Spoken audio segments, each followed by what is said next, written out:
So I've been black my entire life, and I'm pretty confident I've never actually said these words out loud.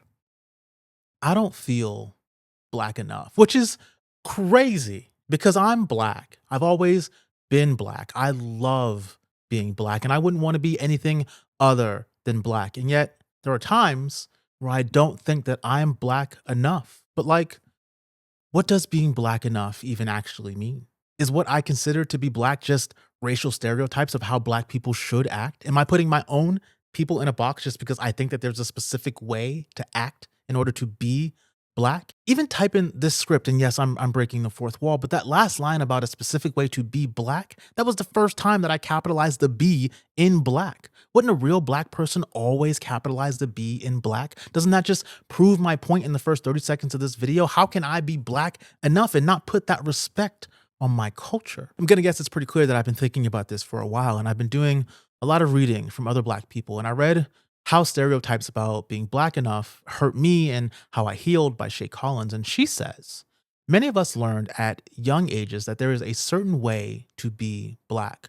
Real black people only play certain sports or only enjoy certain types of music, only pronounce words a certain way, and only enjoy certain hobbies. And a lot of my peers have bought into this type of thinking. We saw a specific image of blackness on our TV and in our communities, and we believed that image to be an absolute truth. And I found that quote interesting because I never really gave into that kind of thought, that blackness was defined by how black people portray themselves in the media. I always was the odd one. When I was growing up, kids would always tell me that I talked white, whatever the fuck that's supposed to mean. According to them, because I speak in a way that you can probably pick up on from how I'm speaking in this video, I wasn't speaking in African American vernacular English as often as my peers. And best believe, I can code switch with the rest of them, baby. Understand that. But I'm not code switching out of black culture to fit into a white world. I switch out of whatever little pocket of the world that I live in into black culture and into white culture and into corporate culture and then back again. But it wasn't just how I spoke that labeled me as not being black enough. The music that I listened to also gave the people around me a reason to look at me different. Yes, I love hip hop and R&B, but I also love metal and emo and jazz fusion and dance and techno, whatever the fuck Haley Williams decides to put out next, I'ma listen to it. And it feels like because my identity isn't black culture 24/7, I'm somehow not black enough. And again, I love my people and I love black culture, but I don't this isn't going to come out right. I'm not really sure how else to say it, but like I don't have what other black people have that draws them to only want to be around other black people. Like, listen, I understand that there is a shared culture that exists there that you can't get anywhere else among my people, among black people. But I don't seek out only being surrounded by that shared culture all the time. I want a more diverse culture of diverse people, with diverse feelings and emotions and camaraderie. And for as much as I fucking hate people, I love being around different kinds of people with different kinds of thoughts and opinions. And that's not to say that there isn't a diverse range of thoughts and opinions among black people. Of course there is. I love that about us. But and I'm speaking generally here. Every culture has its own box, and I find myself wanting to spill into other boxes from other kinds of culture more often than the other black people that I know. Is any of this making any sense? Is this entire video just racist as fuck? I mean, I don't think so, but I guess that's the fear of being this vulnerable and sharing thoughts externally that I have that I've never really shared with anyone before, I guess, which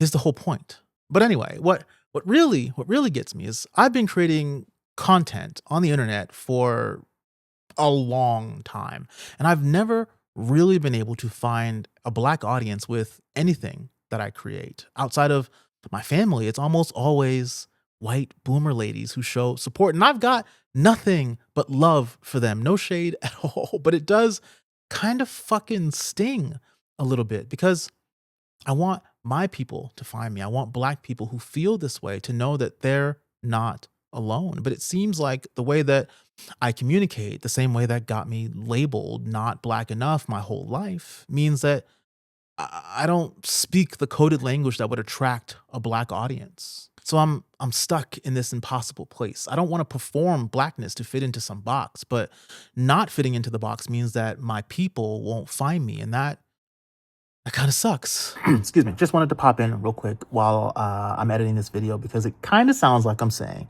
that black creators are performative, but it's not at all what I'm saying. What I'm trying to say is that I'm the one who feels like I have to be performative in order to achieve their natural level of blackness that other black creators have. It's not that they're being performative and being black, it's that I would feel like I have to be in some kind of performance in order to match their natural swagger or whatever. That's what I'm trying to say here. Hope that comes across clearly. So naturally, the question becomes, where did I learn what different even means? Like, who decides what the right version of black is? Going back to that Shay Collins quote from earlier about how we associate blackness to the black media that's fed to us, she finishes that quote by saying, we didn't realize that we'd taken the images of blackness spoon fed to us through our favorite media and ran with them, policing those around us who didn't quite fit the mold. We didn't know that this was a form of internalized oppression, which we use to put ourselves and our fellow classmates down. You ever heard the term Oreo? You ever been called an Oreo before? Black on the outside, but white on the inside, just like an Oreo? In other words, you look black, but you don't act it. What's inside isn't black. Your soul isn't black because you talk a certain way or dress a certain way or listen to a certain kind of music. You're not like the rest of them, and they're gonna let you know it every single chance they get. And it's never made any sense to me because I didn't wear baggy pants or say nigga every 2 seconds because I listened to music that wasn't just rap or because of the many other things I did that went against the collective agreed upon mannerisms for being black. I was white. The fuck kind of bullshit is that? You see, if there's one thing that I've learned growing up in this black skin of mine is that black people come in all kinds of shapes and sizes and flavors. And it doesn't matter how you dress or talk or engage in the culture or choose to exist. You were born black and you're damn sure gonna die black. And in the middle of that, during your actual life, the world sees us as black and they will absolutely treat us that way. Can you imagine if this was a violent mob of black people? Can you imagine if the Epstein files were full of black people trafficking kids to sell them? Can you imagine if the only black president in our nation's history said this? What would you say to the survivors who feel like they haven't gotten justice? You are the worst reporter. No wonder CNN has no ratings because of people like you. You know, she's a young woman. I don't think I've ever seen you smile. I've known you for 10 years. I don't think I've ever seen a smile Well, on I'm your asking face. you about survivors of Jeffrey Epstein's, You know why you're Mr. not President? smiling? Because you know you're not telling the truth. And you're a very dishonest organization. They would never stand for it. They wouldn't give a shit if any of those black people didn't fit into the caricature of what black people are supposed to be like because we'd already be fulfilling their idea of who we are. They already think that we're criminals and thugs and lazy and ignorant and guilty by default, but it's all projection. Our culture bleeds into every single fabric of this country and they fucking hate us for it. They want to label us all of those things because they can't stand the fact that we are phenomenal.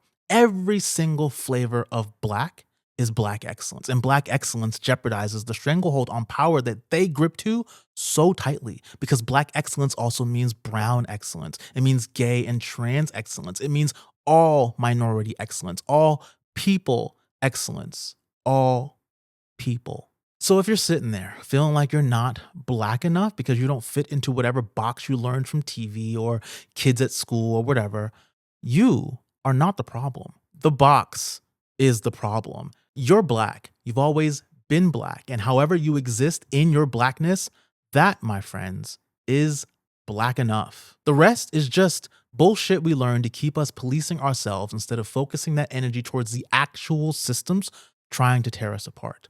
I'm black and I'm proud, and I stand with people from all backgrounds who understand that we aren't as different as they want us to think. It's not black versus white, but it's definitely us versus them, while we're busy fighting culture wars on social media about Black Lives Matter or if trans kids can kick a ball around with their fucking classmates, we're getting fucked in the ass by the richest people on this planet who continue to get richer and richer while we struggle more and more to afford our daily lives. So maybe I'm not Black enough for everybody, but I'm sure as shit Black enough to say that we should all eat the rich with some fava beans and a nice Chianti.